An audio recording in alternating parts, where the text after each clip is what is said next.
Okay, hit it. Good afternoon, everybody. My name is Mary Hauser, and I'm from the Civil War Heritage Foundation. Many of you know me very well. Today, I am not going to be doing a presentation on anything that's of Civil War related, so to speak, meaning not my portrayal or not anything about women's fashion or anything else. But I am here to speak about an historical person in Rochester, New York, which is only 35 miles east of where Lee and I live in Clifton Springs, New York. I'll also be speaking about an historical item that has been a subject of controversy in Rochester, New York as well. As we get into the stories, because there's going to be two stories here, you'll see why I selected them and why it is so important to tell the history of our country the way it happened, not on political correctness. It all started back in October of 2015 when I had my doctor's appointment with my primary physician, Dr. Neil Shire. We always discuss history, and he was working on a project to save an historical building in the city of Rochester. In order to get a grant from the city, he was requested to write a small article about Nathaniel Rochester, its founder. As we continue the conversation, he's talking to me about, the architectural designs and everything. He was talking about Nathaniel Rochester even more, and said that he was from the South. He moved to Dansville, New York from Hagerstown, Maryland. He stated that Rochester was in slave trading, among other businesses, and I guess that was the key word. As soon as I heard that, I knew that I had to do a little bit more research on this man. As I started looking into the history of Rochester, I found out that he was born in 1732. And died in 1831. Now please remember, this is in the 1700s. He was a businessman who made his fortune in grain, nails, rope, and banking in the South before moving to upstate New York. He also made money by buying and selling slaves. He moved to New York State from Hagerstown, Maryland, and owned slaves. But biographical accounts tend to paint a positive picture of his involvement to slavery, stating that he desired to free his slaves. That is why he brought them into New York. The Genesee Country Museum describes his 1810 journey to Maryland to Dansville, New York. On horseback, Rochester led a procession of carriages bearing women of the household and the younger children, 3 great Conestoga wagons, and household goods, and his 10 slaves, and some of his neighbors who came along to help. Rochester said he moved north to escape the influence of slavery and to set his slaves free and rear his family in a free state. Now, the first page of the account book, which is now bound for preservation, states that Thomas Sprigg, Thomas Hart, and Nathaniel Rochester are equally interested in the transactions which this book contains. The words under the heading Negro Auction on one left side of the page read, "To cash for 41 Negroes," the amount of $9.78, not in dollars because they were still in British sterling, pound sterling, because that was in 1790, because the states were still using that form of money. On top of the right side of the page was the word contra, the contraband. According to the University of Rochester, Professor Ingerman said this was a typical way of separating money out. What the 3 partners spent on slaves from money and what they sold them for. There are also entries involving what may be tips to pick up slaves, quote, to T. Sprigg for his services going to the Eastern Shore 44 days. This was a very sophisticated business. In today's day and age, The cost of one slave would be about $30,000. In February of 2004, a feature story in a magazine called Rochester City was written about Nathaniel Rochester, Portrait of a Slave Trader. It started out abolitionists, suffragettes, two terms that describe Rochester's early heroes. Well, now they can add a third, slave trader. Dr. Walter Cooper, a retired scientist well versed in African American history, who lives in Rochester, said, "Dealing with slaves as a way of life is more erroneous than just holding slaves. They are both inhumane acts on the parts of the individuals, but to callously sell and to purchase slaves knowing very well you are separating families time and time again is worse." Rochester more than likely would not have encountered any grief when he moved to Dansville with his slaves in 1810. He would have only gotten grief if he moved next door to Quakers, because Quakers did not in any way, shape, or form accept slavery as a way of life. New York had by the farthest slave population in the North. New York State had a large concentration of domestics. According to the New York Census, in 1800, there were 20,903 slaves and 10,417 free blacks, and a total population of 589,000 people. So Rochester had slaves, but there were still some historians that do not mention the word slaves in all the writings about Nathaniel Rochester. They kind of like put it to the side and sugarcoat it. We can only speculate about whether Rochester's view of slavery had changed greatly between 1790 and his move to Dansville. As we know, the laws of the United States changed during the period of around 1810.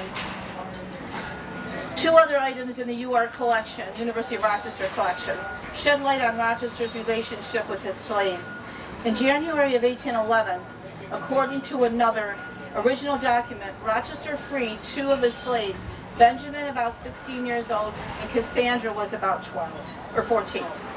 So, to sum this up, Rochester was the founder of the city of Rochester, moved from the south and bought 640 acres in 1800.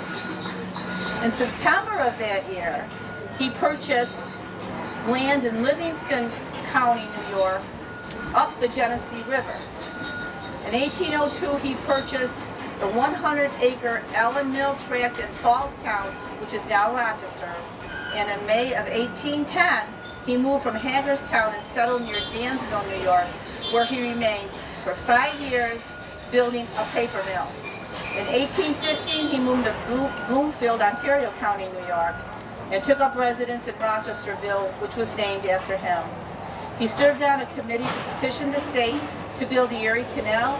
He also petitioned the state in 1821 to create a county around Rochesterville's name, Monroe County, and one of the founders of Luke's Episcopal Church, and formed the Bank of Rochester. He died in 1831 and is buried at Mountain Hope Cemetery in Rochester. Now keep that in your mind.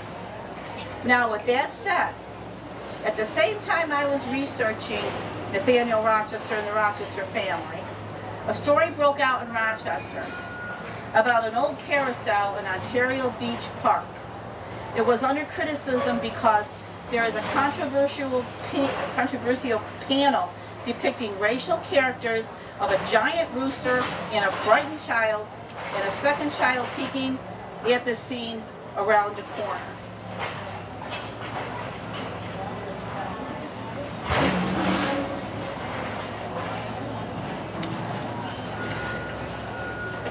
This is the panel about the rooster and the little boy and girl.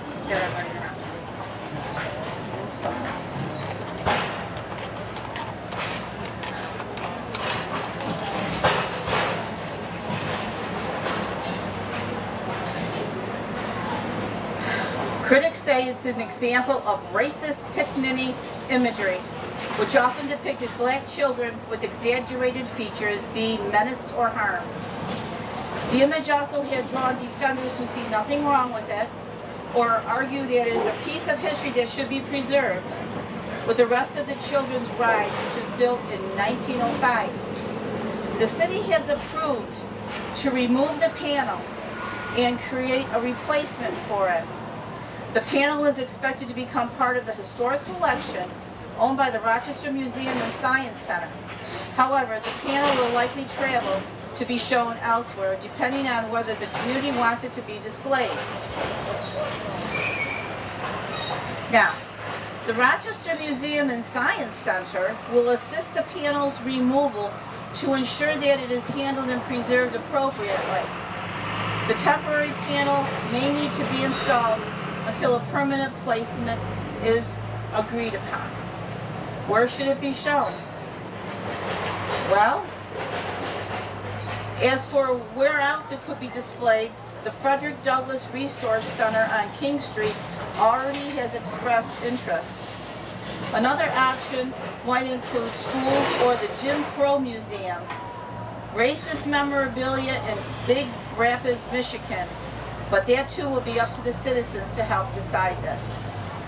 We're going to want to get representation from different voices, mostly African American voices, to understand how best to interpret the panel of our community. Well, the protesters began calling for the panel's removal last summer. Any action required, which owns it, with coordination between the city, which owns the carousel, and Monroe County, which manages under a long-term park agreement. Under the county executive Maggie Brooks, the county said last year that the image would remain on the carousel, but that number of interpretive panels would be installed around it, including one explaining the picture and historic content. After lobbying with Mayor Lovely Warren and Council City President Loretta Scott, current county executive Cheryl D'Onofrio reversed the course when she took office in January and said the city would be removing the image at its own expense. The Historic Preservation Board, whose members are appointed by the mayor with the city council's confirmation, agreed to the plan. Black community must lead. The Reverend Clifford Florence, a minister and member of a protest group called Take It Down Planning Committee, said Thursday that a plan for removal is a great step. The city should call as soon as possible for a community gathering to discuss this. The panel must be displayed in black neighborhoods with language explaining its history from the Afrocentric point of view, Florence said. The image also should be replaced with a new panel that shows the strength and power of African American people, Florence said, to match the menagerie theme of the carousel. Suggestions forward to the city included a Black Panther. I think it creates a new opportunity to do something that could be great groundbreaking here in Rochester, he said to the panel. You can see why the history is being removed. So, one of the articles stated in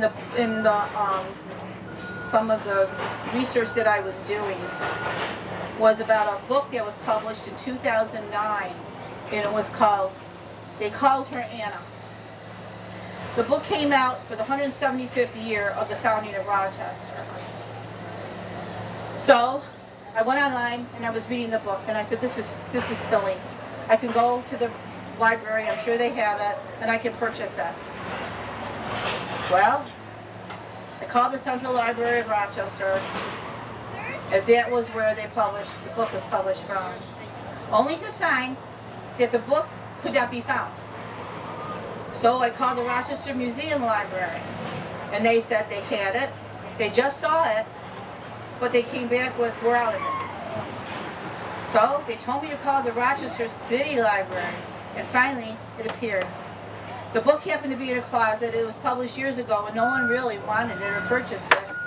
So after asking for a couple of copies and vowed to send my check for $10, they decided to send it to me. I was beginning to believe that the city of Rochester did not want any part of Nathaniel Rochester's history made known, because this little book that I wanted was all about, I thought at the time, a slave that they called Anna, because the book was We called her Anna. That's right here. Nathaniel Rochester and slavery in Genesee County. And here is the stone. It's in Mount Hope Cemetery. Mount Hope Cemetery, right? So, the Rochester family is in Mount Hope Cemetery. The authors wrote the book. They found a cemetery stone with the words, they called her Anna. And after many individuals had their say as to who Anna was, they finally went and looked in this new rare book that they found about Nathaniel Rochester. And they found that little Anna was his great-great-granddaughter. She was 6.5 years when she passed away. And that's what they put on her grave. Now,